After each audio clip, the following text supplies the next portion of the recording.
The Old School is brought to you by Ahart Solutions, which provides school surveys and applied research. More information at ahartsolutions.com.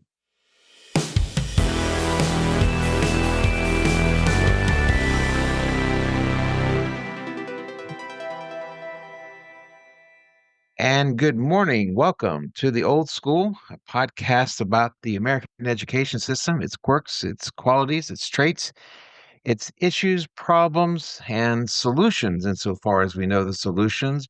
But we've also been known to dabble in other areas. But today, we stick with education. Following our great episode with Ksenia Filatov, we now welcome Dr. McQuillan from Boston College. And with me in this endeavor is Dr. Stephen Bourgeois. Good morning, sir. Herr Miller, it's good to see you bright and early wearing your Rangers cap. Yes. As the season has arrived, it's 9 or 10 months of baseball. It's like there's really no break in between. Nor should there be. Well, it could be continuous, kind of like hockey. And they don't either. They go from one to another. Well, we are here and we have a guest. And I've met this gentleman before. We had a wonderful conversation. Dr. Patrick McQuillan. Pat is retired professor from Boston College, and he has a new book, and I'm going to read the title because I love this title. It's titled "Complexity Theory and Educational Leadership in Schools Toward a Systems Transformation Heuristic," and it's co-authored by Laura Shaw-Lacrone. Yeah, excellent. I nailed it. And Brad Kerr, and it's published by Routledge, hot off the press. So Pat, and Anna Noble and Brad Kirshner. You might not be able to see them. Oh, they're so there were 4 also contributing authors. Oh, wonderful. Okay, yeah. So we have a nice group. So we'll put that in the whatever we call that below the description. It's the called description. I thought there was something more to that. It's a description, but we'll link it. Is it on Amazon now? Yeah, I believe it is. Yes. Okay, we'll put that link down. And I actually bought 25 copies. So if anybody wants to stop by my house and pick one up, they can just come on by in Westwood, Massachusetts. I welcome them. Okay, the line will be there. We will hesitate to actually post your address on the description, but so certainly if you already know Dr. McQuillan, you can stop by. But so we heard last week from Ksenia that you were a sports fan. Is there a particular sport, and is there a particular team that you follow? Well, that's a good question. I mean, I played football for 10 years, and the effects of that may become evident in the course of our conversation. I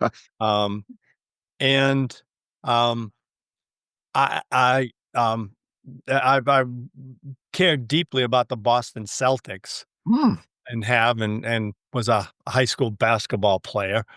And I played lacrosse in college, and just so this will probably bump up the viewership, but I played lacrosse and football for 4 seasons with Bill Belichick.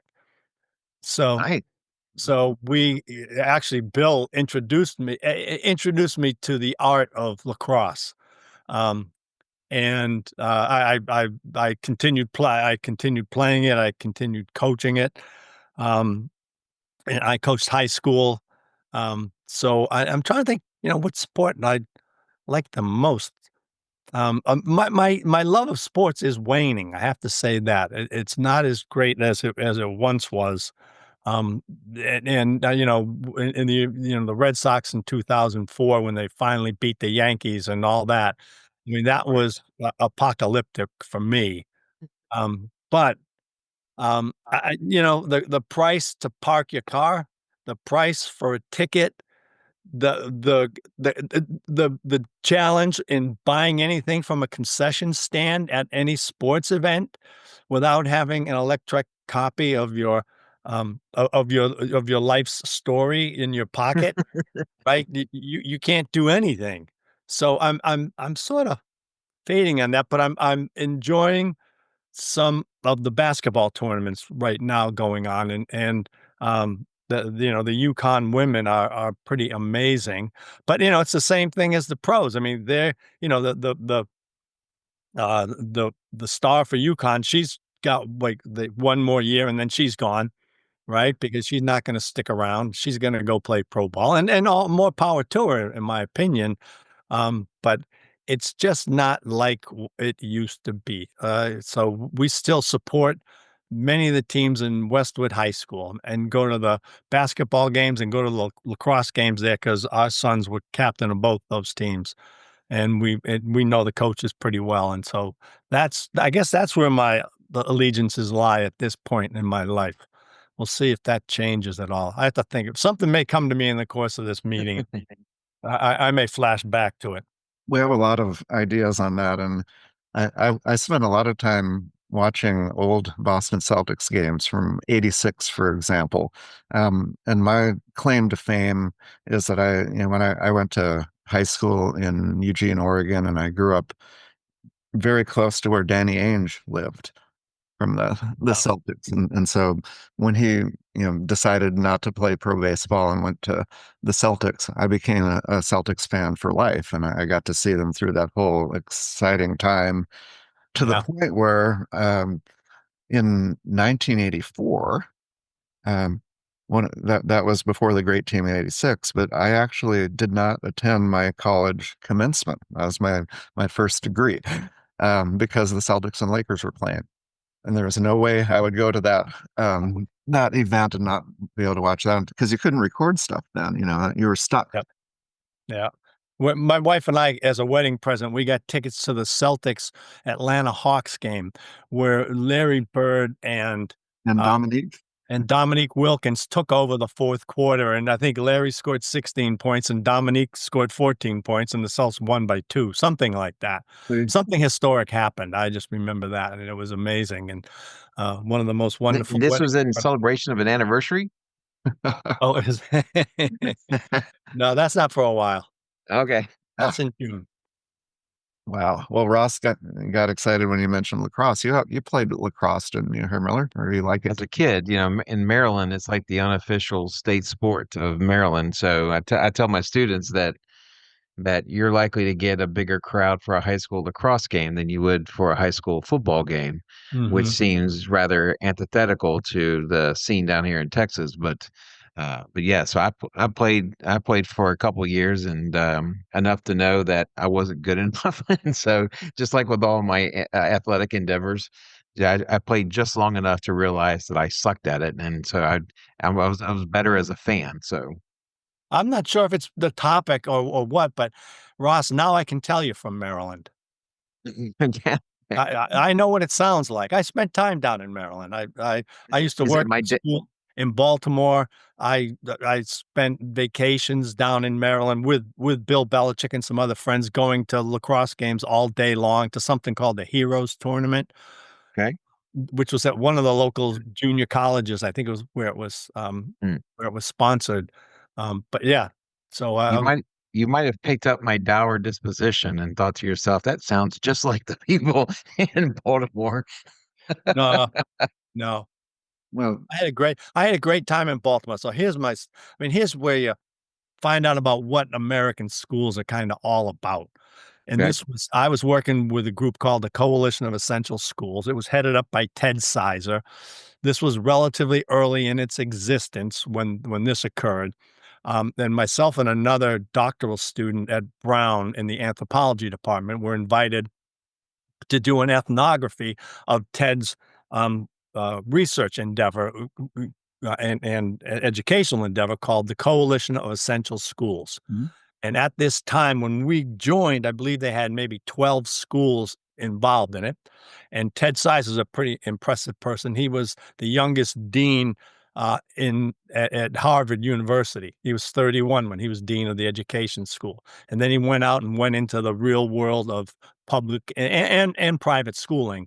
But I was working at a school, Walbrook in Maryland, and it was my first trip to Walbrook, and we knew some of the students from the school because we were doing a project where the students at the school did research on their schools but they came to Brown for a seminar where we introduced them to ethnographic methods, to interviewing techniques, to data analysis. And so we would then go to the schools and spend time in the schools as well. That was, I'm very much an adherent of ethnographic research, qualitative research, real world research. Um, so I was down in Maryland. This was my first day down there, and I took a bus to the school, but then at the end of the school day, I called up a taxi and I said, "Can you come and pick me up? I got to get downtown to the hotel where I was staying." Guy goes, "Okay." So I went outside in front of the school, and I'm standing in front of the school, and faculty are coming by, and then one guy goes, "What are you doing?" And I said, "Well, I'm here with the Coalition of Essential Schools. I'm working with your principal." Um, Principal Billups was his name, and I'm just heading back. I'm just waiting for a taxi to take me back to my hotel. And the guy goes, "No taxis coming here." And, and I said, "What?" Me, he goes, they don't come to our neighborhood. Taxis will not come into our neighborhood." And now this is a school that was 97% African American. Mm. And so I'm like, "Well, I'm hanging with the taxi. I mean, that's what I'm gonna do." And so another person comes by and goes, "Well, if you wanna get back to your hotel, go down the street and you can pick up the bus." "Oh, okay. Let's go. I'll go get the bus." So I walk down the street. I get on the main thoroughfare, which was gonna go to where my hotel was, and and the guy's like, "Okay, that's $5." And I was like, all I've got is 20s." I was on the road, so I just took a whole bunch of money, stuck it in my pocket, and thought Yeah. this would all work. I didn't think I was gonna need bus fare. So I was like, "Alright." He goes, "Well, just sit down." So I sat down, and then, an African American guy on the bus gets up and goes, "Here, I'll cover his $5." And he put it in and paid for me. So it was just such a kinda convoluted interaction of desires and caring and empathy and reality and it's just, "Woo, okay, well, I gotta keep my eyes open at this place," and that was very clear to me at that time. Well, I'm Something glad you had a great experience in Charm City, and it's a good segue to what you have been researching over the course of your career and what you've written about. Uh, One of the things I noticed was that a lot of the research that you're doing, there's an emphasis on conversation, there's an emphasis on trust, and at least it's being questioned in your surveys. When you go into school, what do you say is the biggest thing that's lacking when you do your research? What is it that you're looking for, and what is it that you often don't see? I'll just be quite frank with you, and it's not because people don't care, it's because the institution doesn't focus its efforts in that direction, but inattention to students and their needs and their cares and their wants. They tend to be second-class citizens in many, many school settings, and that's the foundational. So this whole, heuristic that's alluded to in the title um of our book is about making students a school's number one priority. And what does that look like? And to some extent, just the degree to which people dismiss students' interests and their concerns is the sense that people have such a limited understanding about what it means to really attend to students' needs. So they think they're doing it and they're not doing it. Then when you start to get to the school and you start talking with students and talking with some parents, that um, that becomes rather clear rather quickly. That it's just not there, and people aren't caring for them. And Americans' educational system is not producing great outcomes because the students are not getting the attention that they need. It's not an achievement gap, it's an opportunity gap. They don't get the opportunities that they need to learn and to excel in their schools, and then to move forward from there into future endeavors that will be self-fulfilling for them and be motivating for them. They're just dismissed so much. Now there are exceptions to the rule, and one that I've worked with a little bit, and I just want to highlight here because they deserve it. Um, And that's a group called EL. That's all. They used to be the Rocky Mountain School for Expeditionary Learning. And that's what it started as. And then it continually shrunk and shrunk and shrunk. Like, I guess that's what happens these days. Everybody just becomes a symbol. And so they are a symbol. They are EL. It stands for Expeditionary Learning initially, but they do wonderful work. Students are at the forefront of everything that they do. Students are on their advising committees. They welcome student criticism. They welcome student input. But most schools don't do that. And when they start to do that, it's an interesting transformation, which I write about in the book, where people start to realize that they've got a shared commitment to students and that they should be working together to help those students achieve. And there's one principal at one of the schools. So this is what we studied, the Lynch Leadership Academy from Boston College, and one of the principals was in a middle school, and another one of the principals who was in the program said, "Could I have my teachers come by and observe your middle school teachers at practice? Because what I'm hearing from you is that you're doing some really good things, and we want to be doing those good things too. Can we do that?" So she said, "Let me," so look at his response. "Let me talk with the teachers and see if it's okay with them, and then I'll get back to you." So she went to her teachers and said, "Would you mind having these middle school teachers from this other person's school come and spend the day with you?" And they said, "We'd love to have that." It's all about love. If you love students, they're going to learn. And that's what we try to do for our students. How often have students and love come in the same sentence for most people? They aren't. They're not connected. And here these teachers are saying, "Bring them on. We love our kids. We'll help them learn to love their kids, and they can be part of it all." So there's and another piece of the whole heuristic is collaboration. You got to look for those collaborations and the collaborations that generate positive outcomes. And there's a classic example of how it generated positive outcomes. And there's something that sort of technically is referred to as relational trust. It can also just mean caring, but people start to trust one another and work together collectively to to um, to achieve shared outcomes, and that's a really key thing. And there's a great book by um, uh, uh, I got to think for a second. A study of the Chicago public schools, where two researchers, Breton Schneider, Schneider, Barbara Schneider and Anthony Bright went and they saw the schools that had the most evidence of relational trust, the students achieved the most.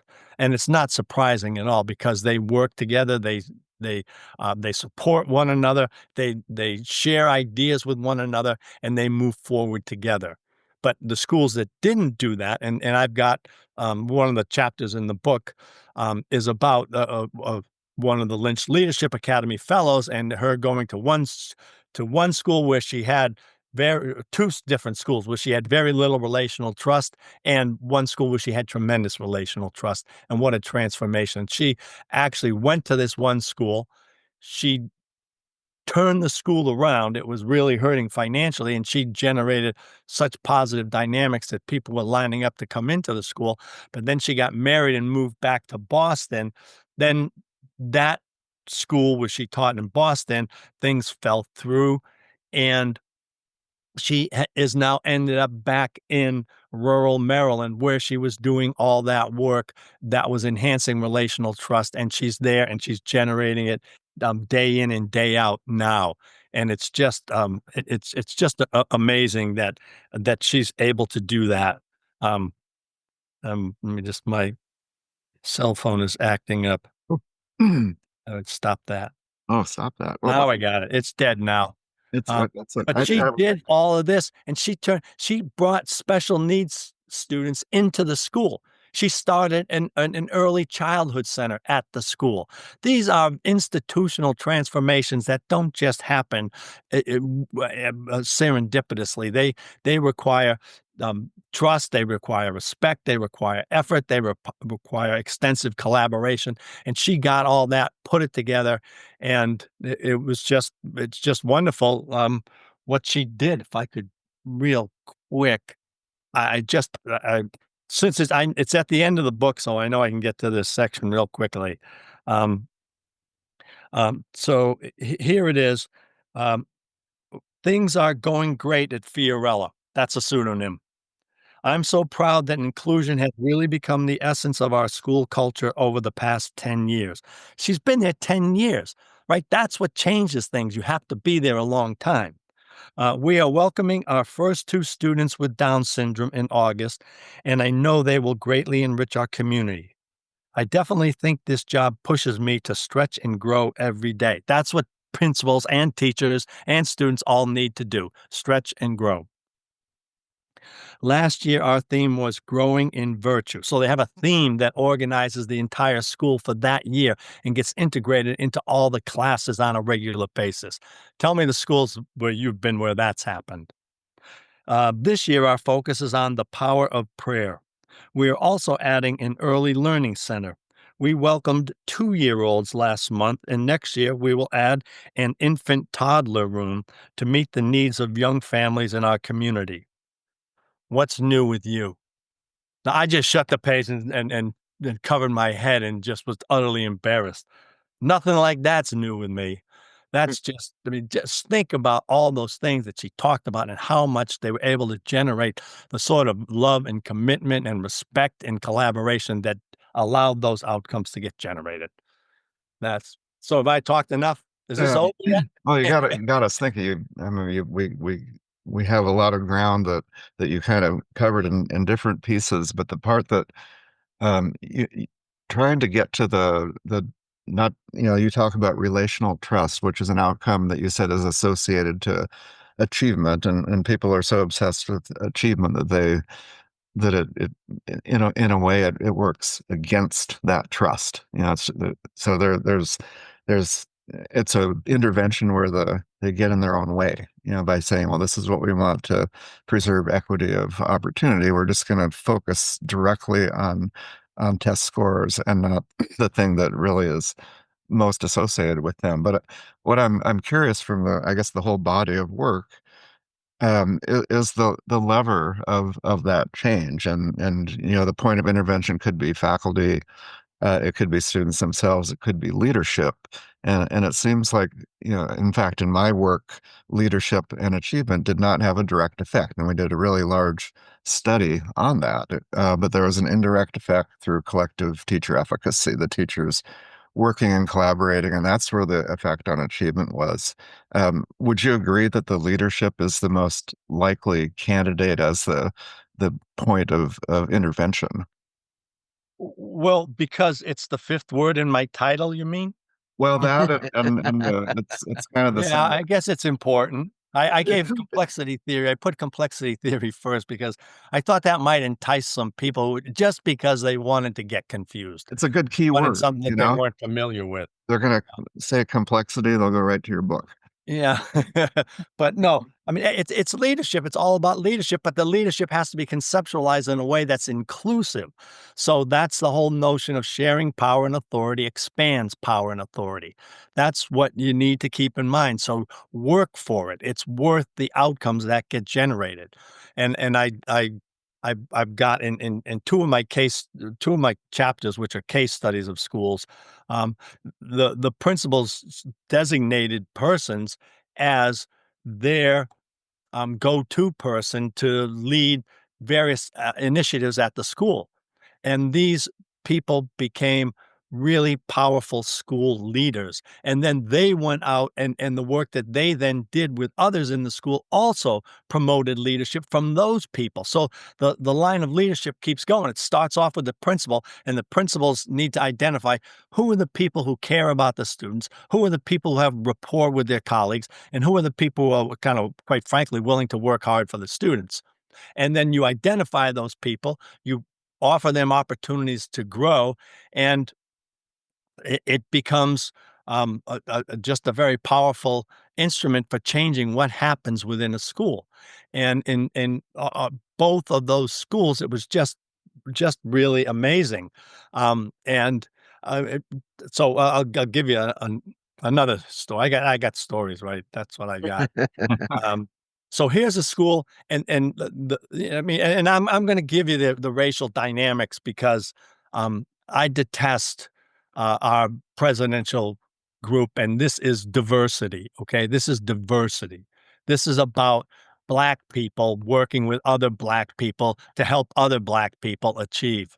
That was a big part of it. So the principal's African American, and he's got this young guy who just got pulled in from Boston Public Schools, and this young guy, um, we interviewed him a few times, and it's really clear he's a smart character. He really knows what's going on in the school.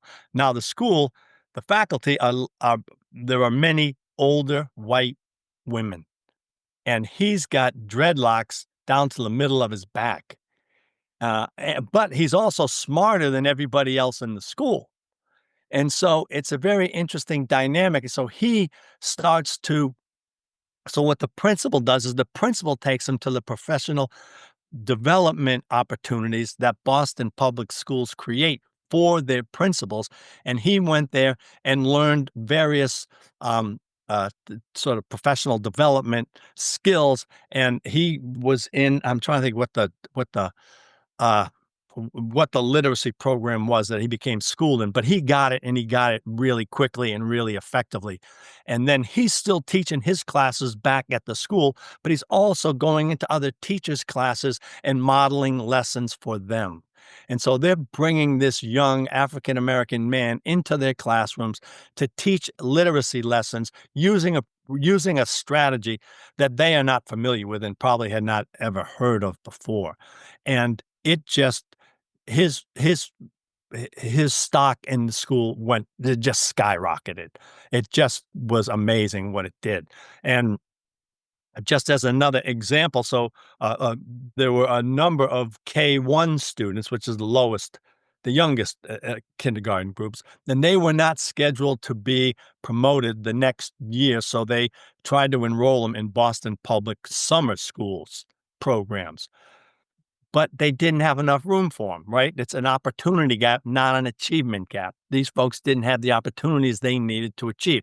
So this young man and the teacher in K2, which is the class that these students would be going into, took over a class of took over the 16 students who they determined were most likely not to pass the state exam the next year. So here it is. This is the state exam. I'm not an exam proponent, but it's driving positive change. And they had these students coming into school from 8 till 1 o'clock, 4 days a week to develop literacy skills. And they measured the literacy skills and they shared their outcomes with the rest of the faculty, including the teachers who would have these students the next year, one being the person who was co-teaching the class with the literacy specialist. So it was just kind of amazing all of the collaborations that went on and then the outcomes that were generated by those collaborations in terms of positive learning on the part of students. And students just loved the class. They loved to be there. These people were fun. They gave them snacks. They gave them water. They brought fans into the room when it was hot. They moved out of the basement because it wasn't accommodating for the students. They just put students number one, and it was just amazing what they were able to generate. So that's the leader. Those are all forms of leadership, Stephen. I just so When you talk yeah. about a lot of the stuff that you talk about, I think registers with a lot of teachers, especially the teachers, we've all come across our share of schmucks that are in front of kiddos who don't want to be in front of kiddos and don't particularly care about the kiddos. But I also know a lot of teachers who do truly love the students. I know some administrators that truly love the students and want the best for them. So when you have that, but you don't necessarily have the achievement, where's the missing piece? Is it more institutionalized? Is it something that has to do with kind of local conditions? I mean, Mm. what is the missing barometer when you have teachers who do love the kiddos, when you have administrators who do, but the quote unquote achievement does not seem to be there. Yeah, and you're right, that does happen a lot, and the thing is, it has to be, something that they're just committed to, and they're not gonna back away from. This is what we're going to do, and we're gonna continue to work with these students, to help them achieve. Um, that was, um, uh, so at the one school where I was talking about the literacy specialist, um, the teachers there were, um were mixed in terms of their view of their students, and they'd tell the principal, "Everybody's not going to Harvard." Right? And you gotta accept that. And he didn't back off on it. So I'm gonna say that that's the thing that has to be there is that ongoing commitment. He would just continually say, "No one in red." And red means that you are below the norm for your skills in that particular content area. And the teachers in the school were like, "That's not gonna happen. I've got 8 students in my class right now who are below red. They're not going to be out of that. That's not gonna happen." And he would just keep going, "No one in red." That was his mantra, and he just kept falling back on that, "No one in red." Well, in his 3rd year, they received a rating of of, uh, of, of no failures, no one in red by the 3rd year, they had that, and then by the 5th year, he had done so well that they took him and transferred him to a school that was serving all, Haitian Creole, students, so he went to work for a multilingual school setting, um, in Boston public schools because of how he had achieved, and he had achieved working largely with a population of Latino students at his school. And just this past year, I was at a celebration in Boston for something called Ed Vesters, which Mhm. is a group that supports schools, and they, gave him an award for something entitled the School on the Move Award, and his school was rated the most outstanding improvement school in the city of Boston. Now, that improvement occurred because they were below that level 5 years previous, but at this point, 5 years later, they came and were awarded this School on the Move prize, which was just pretty amazing. And so and all it was he just kept pushing and always kept looking for the people who cared about the students and would work with the students. And the end result this past year. It was quite a ceremony. Yes, I mean, all of these examples show that the caring of the teachers ultimately is going to make the difference. And the I'm curious about what you have here as an intervention model, almost as a package of taking what you've learned and bringing it to a school, because they have a whole system of um, assistant superintendents, curriculum directors, all this support staff, and clearly that's not happening. This type of thing. So what you're proposing, is it something that can be brought to schools or a district as a turnaround effort? Well, that's why I bought 25 books. Um, I'm going to start connecting with educators. So I'm connecting with the superintendent of North Attleboro Public Schools. I'm connecting with the superintendent of Westwood Public Schools. I'm connecting with a professional development organization called Athena K-12. And what it is taking the 4 elements from the heuristic and promoting those. And so making students your number 1 students' well-being and achievement your number 1 priority. Number 2, sharing power and authority throughout the institution, collaborating on a regular basis, and reflecting on the outcomes of your efforts in these regards, and stopping and assessing them. The appendix offers a mechanism for people to do that, um, in their school settings collectively in different configurations. So it might be the social studies department. It might be all the department chairs in Westwood Public Schools. It might be principals from 3 or 4 different schools.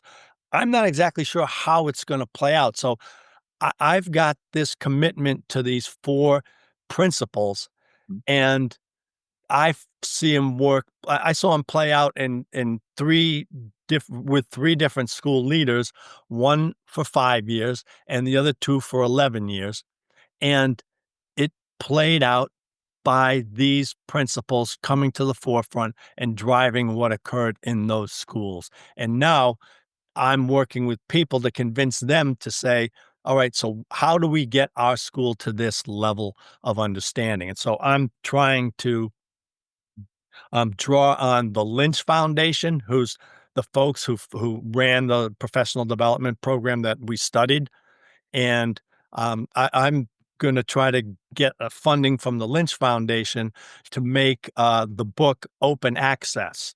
So that means people could access the book electronically for no cost, and so I'm trying to give the hard copies to the people who make the decisions and then hopefully get their endorsement where they would then turn their faculty or whomever toward our access to the open access materials, the electronic copies of the book, so that schools could have those materials free of charge.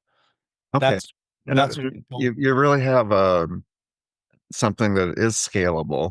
With we looked at the appendix and the instrument that you created, the self assessment, and that certainly could be a baseline, and then you do the intervention for a year or longer, but also more of an audit where you look at their achievement and where what they've done historically.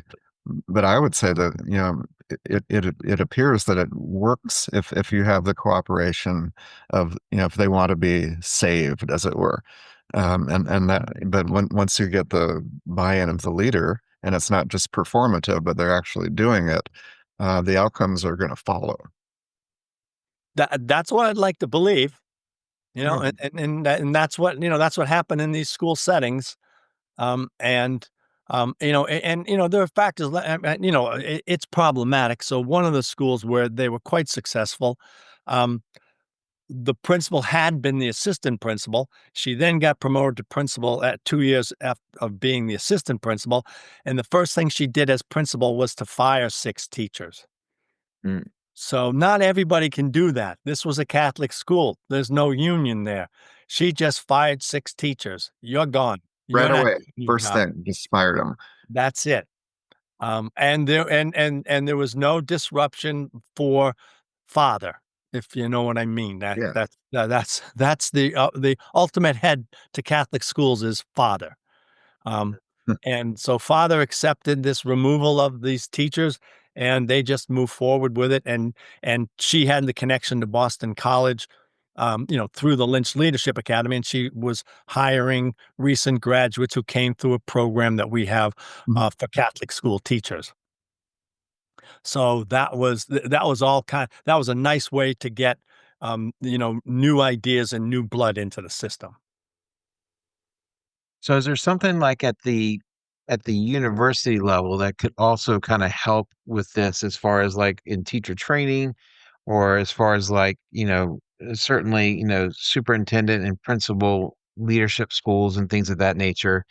Is there something practical that can be put within the confines of like a typical teacher training program at the university level that might help uh, bring teachers to this level? Sure. I was part of the teacher education program at Boston College essentially for 21 years.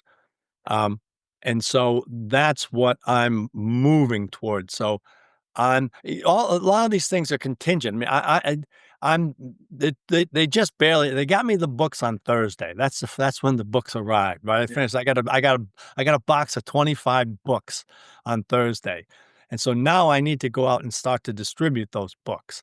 So I need to have some strategies for how that's all going to happen. So again, I'm going to go to Peter Lynch from the Lynch Foundation and his head person there and get both of them copies of the book and say, here's what we're trying to do, and I need this much money, and we can turn this into something available to everybody in the Lynch Leadership Academy, to everybody in the Lynch School of Education and Human Development.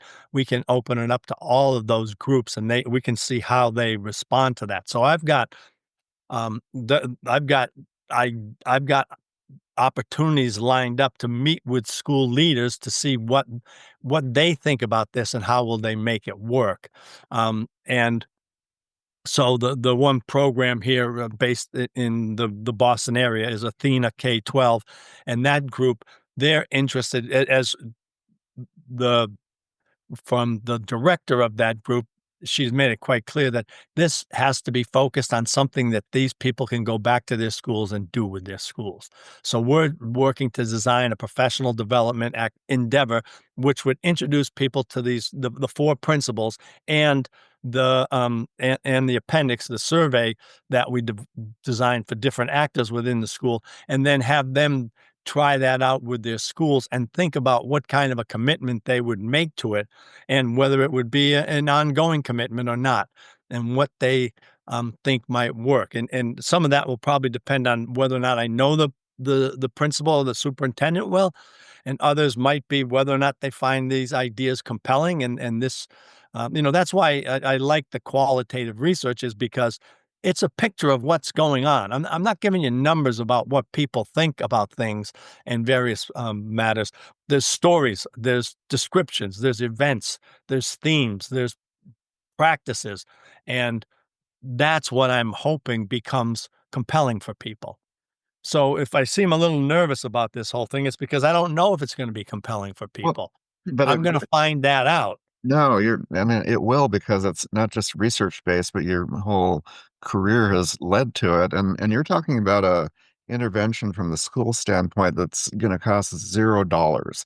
I mean, essentially, these you're not asking, them to implement all this technology or all these programs. It's having conversations, Mm. which is not that expensive, and it works. So I think from that standpoint, it'd be very appealing. And if you have money behind it from the Lynch Foundation, that that, that can certainly jumpstart it. But I would be real encouraged about it. Well, I wish you were making this decision, Steve. I'm good at making decisions. I can be pretty decisive about that kind of thing. But and and initially when we talked, I mean, this aligns with outside theories of research that have been shown, particularly collective teacher efficacy, which is the number one influence on Yes. achievement, according to John Hattie, and years of meta-analyses. You have that in your back pocket, so that alone will move the needle, right? But I don't use that term, but I'm going to start using it. It's Yeah. gonna get in my next PowerPoint, I assure you. Okay. But I don't use it, and I didn't even cite, John Hattie, but Oh, you I'm should. familiar with his work, and I Well, agree with everything you said. my claim to fame is that I've been cited by John Hattie in one of Oh, the meta-analyses.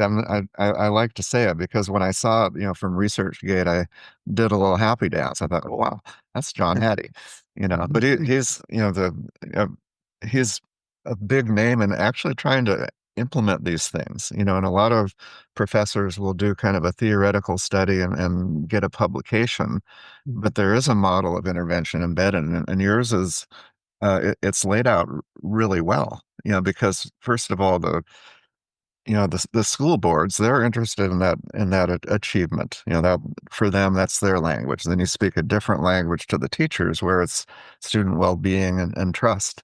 But there's not going to, I don't see a lot of pushback. This is not controversial what you're doing. yeah, yeah. But at Ross? the same time, you think about, you say, what we're talking about is conversations, and on the surface, that might seem like an easy task. But people get their dander up, especially people who've done the job for a while. Conversations are not easy, especially if it's designed to perhaps challenge how people do things or the methodology that they use. It requires a deft touch to be able to have these kind of conversations and lead these kind of conversations. And Ross, you're exactly right. And I'm just going to tell you where I'm coming from is I'm going at that full throttle. Hmm. Social justice will be prominent in everything that I talk about, and I will make that an explicit priority and a commitment to that priority unbending, and that's what needs to happen. I know that's what needs to happen. I also know that right now I could get deleted or whatever. I would be removed from the library at West Point, my book anyways, um, because of diversity, equity, and inclusion, right? This is they don't want to hear this stuff, but I'm going at it full throttle in terms of it being a matter of social justice, and this is what needs to happen. And the thing is, when it starts to happen, people have a better experience. So principals, like I said, have their longevity extends. Teachers do as well. I didn't do any study necessarily on that, but you could see it by the people who still were at their school 10 years later when we were still conducting research at the school and able to touch base with those people. But you do get resistance from people. And I just go with I'm gonna take this I'm gonna acknowledge the resistance, but I'm gonna promote what it is that we're working to make happen, and uh, um, I'm not gonna give up on that point. Um, but the whole thing is this won't be an effective endeavor if it's not just and equitable for teachers as well as it is for students and parents and administrators. It has to be equitable, et cetera, for all of those people. So I'm going to fall back on that. And I believe it's reality, um, from what I witnessed and have documented.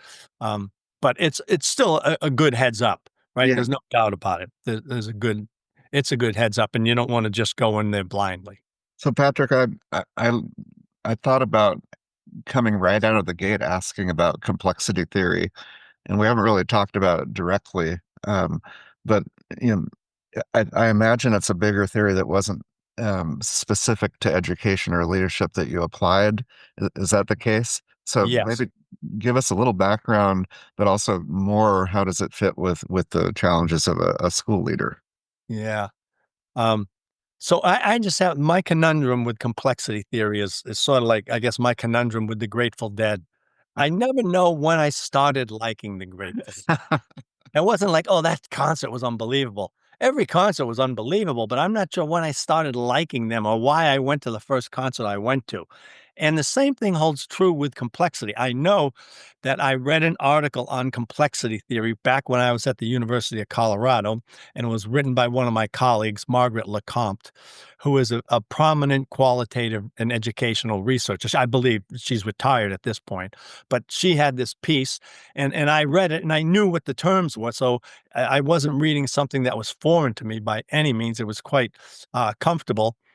But I knew what she was talking about. I'm saying, okay, I got it. I see where you're talking about. I see how these things come together. And she worked a lot with Native peoples, and it was I think about schooling on a on a I don't know. Can you use the term reservation? That's what it but that's what it was. And so I remember that as a distinct thing, but I already knew what it was, and I read her piece because I knew what complexity theory was. So enough said about my ignorance. Mm. So what do I care about in terms of complexity theory? Um, well, it's just um, so I was in I do some work with a local police academy, and um, we're promoting empathy-based policing and something called thinking like a police officer and trying to enrich the curriculum that they have. So I was meeting with one of the sort of upper level people. I'm just a consultant that I'm not a main actor in these things, but I have my opinion on it all. And so this one person goes, I'm looking at all these things that we've got and I'm seeing real problems. I'm seeing that there's some people in the Boston Police Department, they don't go along with everything that we want them to do. They don't follow these protocols that they should be following. When they teach these lessons, they don't really assess students rigorously. And he listed a whole series of concerns that he had. And I said, you know, that's a great sign because you now understand the nature of the system. You don't understand the system completely, but you understand that this is a complicated matter and that these ideas interrelate with one another, and you want to do something about those ideas. So he had to leave the meeting shortly thereafter. So he never got my elevator pitch on the four principles of complexity theory and the heuristic. But here's what, where it sort of came from. um, the the idea is that it's all about systems. Everything's a system. Every system is made up of other systems. Every system makes up other systems. So I think for my professional development, I'm going to start with tell me some system that isn't connected. Tell me something that's not part of a system Yeah. because everything's part of a system. That's my trick question. So, Um, so, and so I was um, thinking about environmental systems theory, Bronfenbrenner, and yep, that's been applied to schools also, and leadership. And there seems to be a difference, but he identified the same idea that it's just so much more these layers. He kind of expresses in terms of different layers that are all interacting. absolutely. That's what I mean, that's very much what it is. So, there's a term for that, and I haven't used it a whole lot, Mhm. and so I have to wait a little while to think about it, but it's that systems are effective when they are, um, doing what allowed to do what they intend to do, and interactions among systems elements are productive. That's why relational trust is so important. You need to enhance the interactions among systems elements. It's all about systems and understanding how they interact with each other, and that will be I'm just I had this one other book that's just brilliant, and it's downstairs on my kitchen table, and I could just open to a page and Oh, give you sections of it, but you the can point is summarize for us. you get at what the key elements are in these systems. So it's like one thing is not every piece is important. Some pieces are more important than other pieces, and you need to figure out what those pieces are and pay attention to what the impact is that those systems have.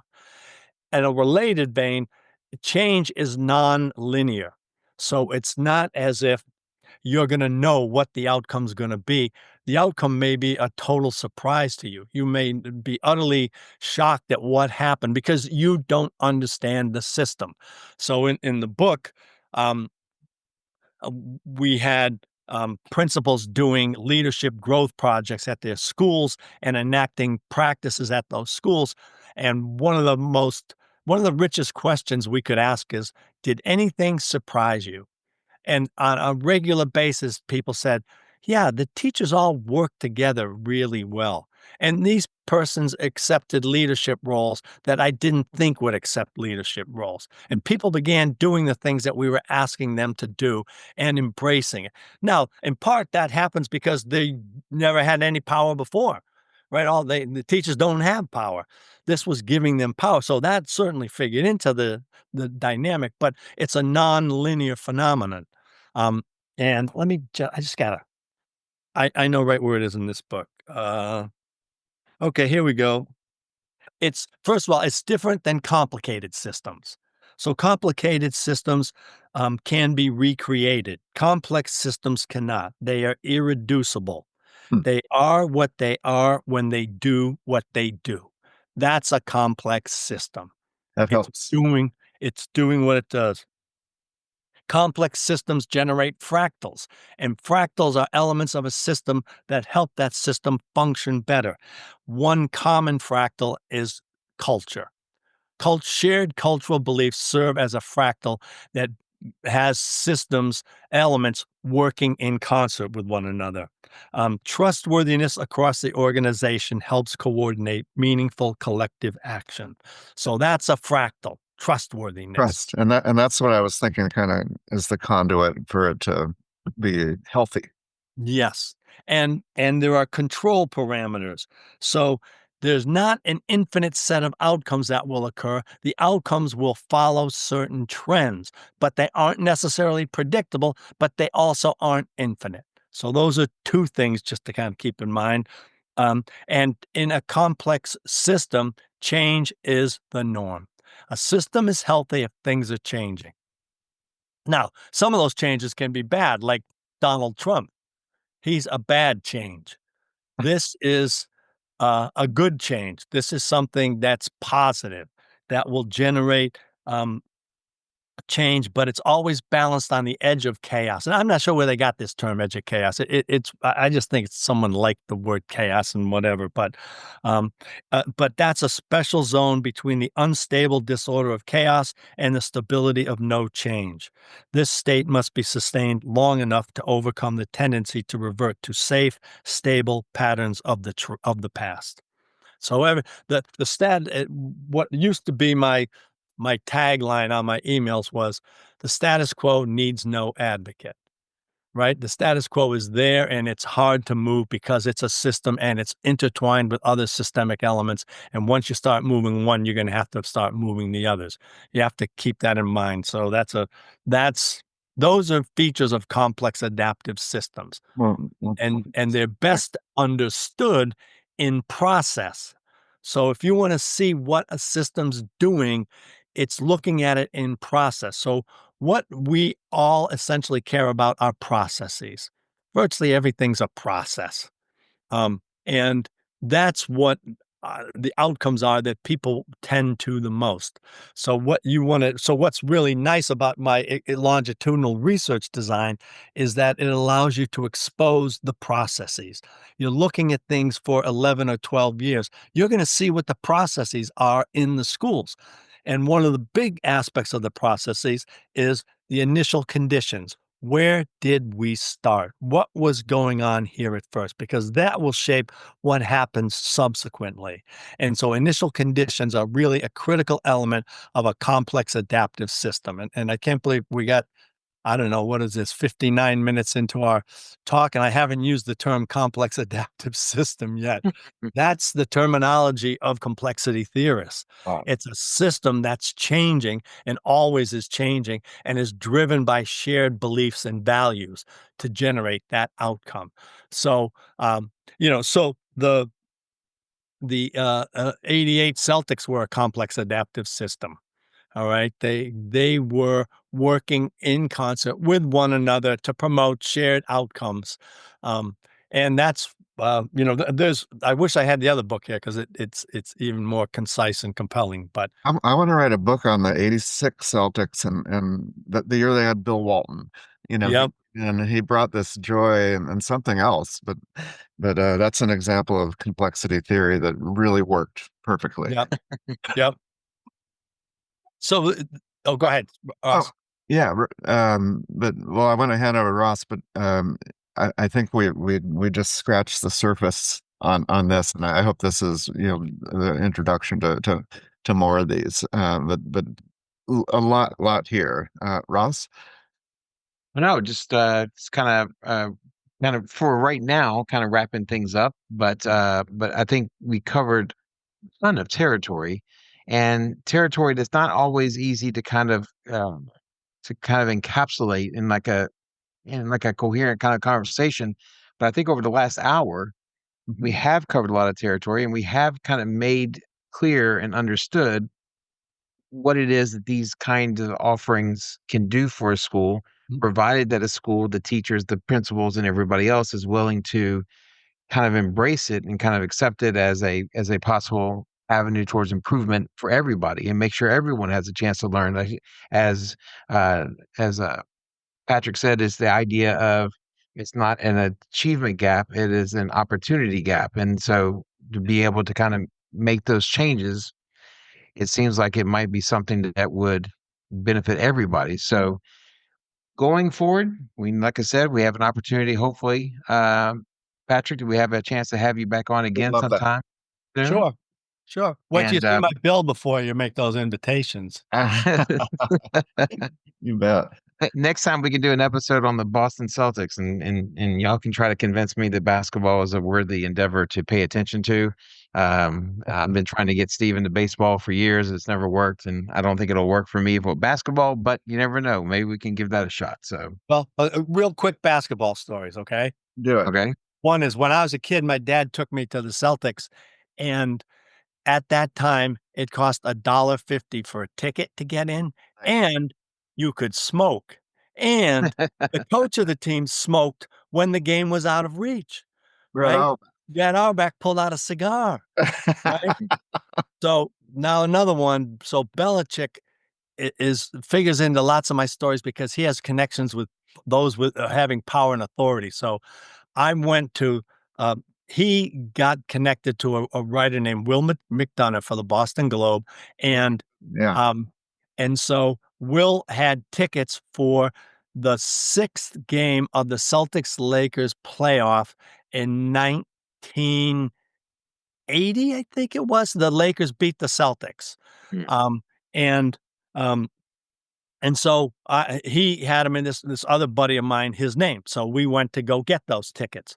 So we went to the area where you get the tickets, and my buddy saying, "Yeah, Bill contacted Will McDonough. Will saved these, blah blah blah blah blah," and I'm realizing he's not going to get in.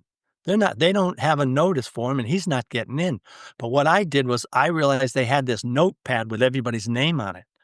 So I just stepped to the side, looked at the notepad, read a name upside down, and said I was that person.